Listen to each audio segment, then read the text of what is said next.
Vous écoutez Alexandre Dubé. Les rencontres de l'art. C'est à peu près sûr qu'un jour ou l'autre, tu vas te manger une baffe d'en face. Rémi Villemure. Moi, ça me dépasse. Ce mouvement-là est à prendre au sérieux. La rencontre, Villemure-Dubé. Moi, j'ai d'autres choses à dire aujourd'hui. Salut Rémi. Salut Alexandre. Alors, le chef conservateur Pierre Poilievre qui s'oppose aux politiques migratoires de Justin Trudeau, mais critique pas les seuils pour autant. Ouais, ben d'ailleurs, ça, c'est le secret le moins bien gardé à Ottawa. Il n'y a aucun parti politique qui peut prendre le pouvoir, là. Donc, j'entends le NPD, les libéraux et les conservateurs qui s'opposent à la hausse des seuils d'immigration qui a été provoquée par le gouvernement Trudeau il y a quelques mois. Donc, c'est un déficit démocratique énorme puisque tous les partis sont d'accord là-dessus. Puis pourtant, dans la population, c'est un petit peu moins bien distribué la faveur à ces politiques d'immigration-là. Mais là, j'ai l'impression que concernant ce cas-là très précis, on a affaire à une situation où Pierre Poilievre est coincé, vraiment. Parce que Pierre Poilievre, depuis quelques mois, il se veut le porte-parole de l'ouvrier lésé, l'ouvrier qui n'est pas capable de se trouver un logement, qui arrive à l'hôpital et qui doit attendre 16 heures pour rencontrer un médecin, celui qui a l'impression que ses impôts s'évaporent dans l'air sans vraiment fonder quelque chose pour lui.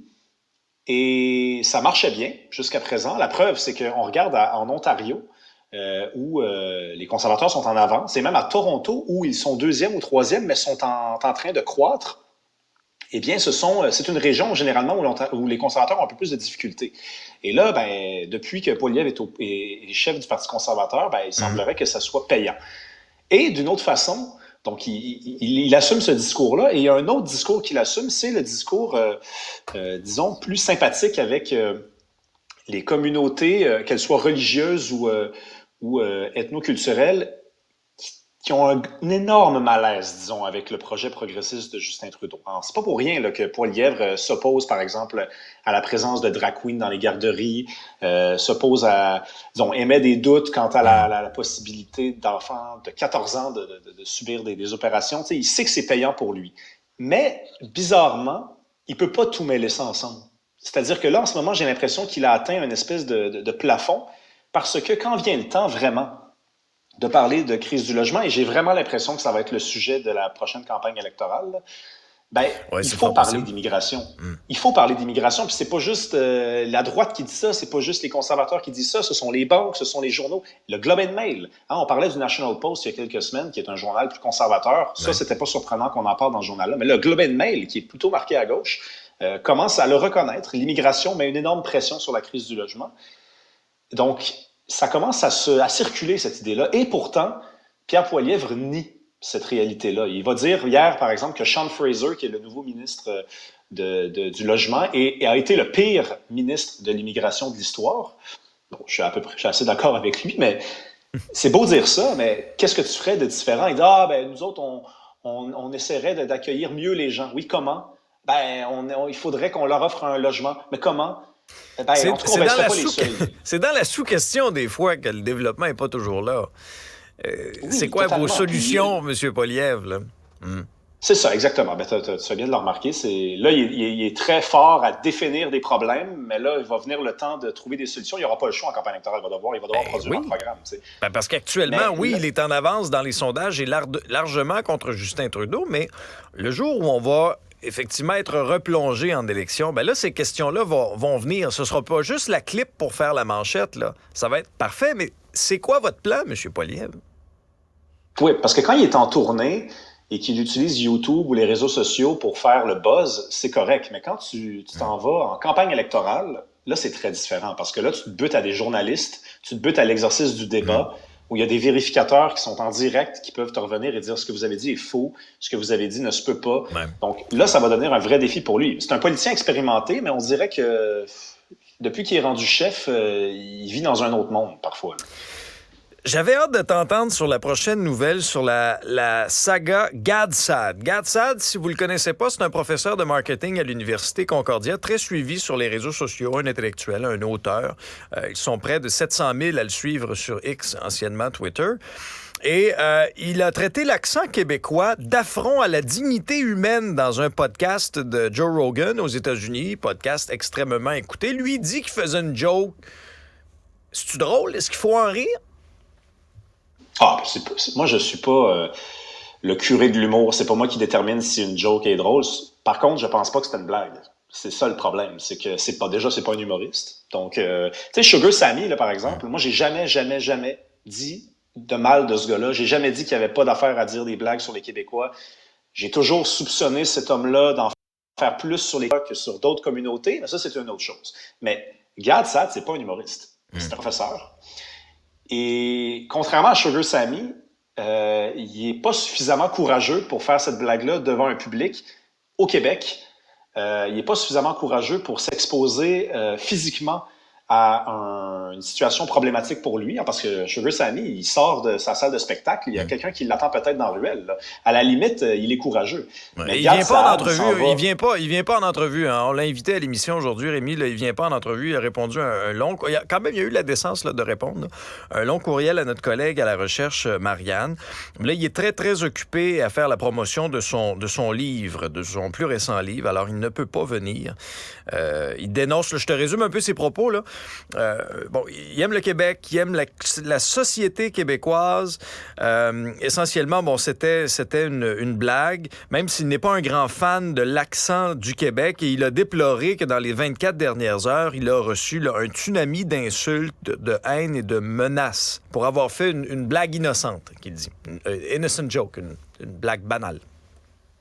Ah, ben, si ça se trouve, les menaces, c'était des blagues aussi, hein? Puis les menaces, insultes, c'était des blagues aussi. Ouais, mais ça, honnêtement, moi, ça je condamne ça. Là. À un moment donné, là, tu vas pas menacer de mort quelqu'un pour ça. Ça, je pense qu'il faut condamner ça. Mais est-ce qu'il y a derrière ce commentaire-là une condescendance envers les Québécois qui bon, on a un accent comme n'importe quel peuple ou un peu partout à travers le monde. Et est-ce qu'il aurait fait la même blague sur, je sais pas moi, un autre accent? Et à l'inverse, Rémi, supposons toi, là, aujourd'hui, tu nous fais une blague sur l'accent arabe, l'accent haïtien, l'accent espagnol, italien. Est-ce que ça passe bien? Ben, là, il y a plusieurs choses. Premièrement, je condamne aussi les menaces. C'est juste que ce que j'essaie de soulever comme point, c'est que il met ça sur le dos de l'humour, c'est très facile. Alors, je faisais une blague en disant, à la limite, les gens qui ont fait des menaces pourraient aussi mettre ça sur le dos de l'humour. C'est trop facile comme recours. Il a fait des blagues, cet homme-là. J'ai lu un peu là, sur lui. Il a fait des blagues. Il a passé des commentaires sur d'autres accents aussi.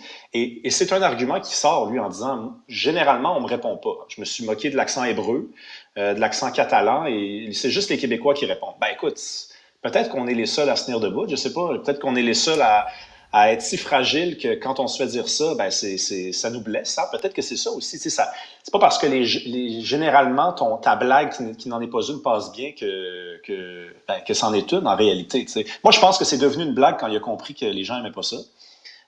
Puis d'ailleurs, il se défend en disant écoutez, j'ai le droit de ne pas aimer l'accent québécois et c'était une blague. Écoute, t'aimes pas l'accent québécois ou c'est une blague? Faut choisir, mon petit homme, parce que comme ça, on est tous sur la même longueur d'onde, on comprend tous la situation.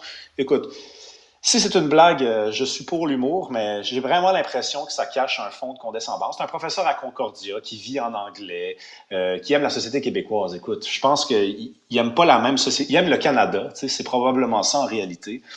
Et tu sais, je remarque aucune sortie de nos élus fédéralistes à Québec ou à Ottawa. J'ai vu le député de Longueuil-Saint-Hubert du Bloc québécois sortir, M. Trudel. Oui. C'était prévisible, mais du côté fédéraliste, rien. On nous dira que c'est l'été, mais moi, j'ai l'impression qu'ils s'en foutent royalement aussi, même quand c'est pas l'été. Donc. Concordia, est-ce qu'ils cautionnent ça? Ah, j'ai pas vu de ça. Ben, non, Concordia, mais... est-ce qu'ils cautionnent ça? Le syndicat des professeurs va... Concordia, aux dernières nouvelles, Rémi, là, c'est subventionné au coton, ça. Je regardais là, le plan québécois des infrastructures, le McGill-Concordia, 622 millions par le gouvernement du Québec 2022-2033. Fait qu'on cautionne ça, les propos d'un prof qui crache sur l'accent québécois?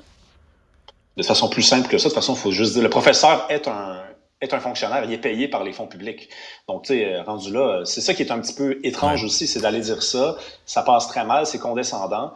Mais enfin, on faut s'habituer malheureusement, Alexandre. Qu'est-ce que tu veux? C'est récurrent, ce truc-là. Tu parlais de Denis Trudel. Je vais te lire sa réaction sur X. Le racisme anti-québécois est le seul racisme acceptable au Canada. ici un prof de Concordia. Il va aussi loin que ça. Ben, écoute, je suis assez d'accord. De toute façon, cette phrase-là, on l'entend souvent. À chaque fois qu'on subit ce genre de mépris-là, on la ressort, cette espèce de phrase-là, parce que c'est vrai. Je veux dire, Amir Attaran, on se rappelle ce professeur-là de l'Université d'Ottawa qui nous avait traités d'Alabama du Nord. En fait, alors, c'était complètement fondé sur rien au plan historique. Personne ou presque ne l'avait condamné. Il avait fallu qu'on sorte et qu'on demande des excuses de la part de nos élus pour qu'enfin, de façon un petit peu gênée, on nous en offre. Donc oui, je suis d'accord. Le racisme anti-québécois, c'est le seul qui passe. Est-ce que ça, c'est du racisme? Je le répète, si c'est une blague, non, mais je pense pas que c'est une blague. C'était pas une blague. Cet homme-là nous déteste et il s'est fait prendre. Et voilà, il fallait pas aller au podcast le plus écouté au monde si tu voulais pas te faire prendre. Non, Joe Rogan, hein, c'est des bonnes cotes d'écoute. Les assez bonnes cotes d'écoute. Très bien, merci Rémi. Merci Alexandre.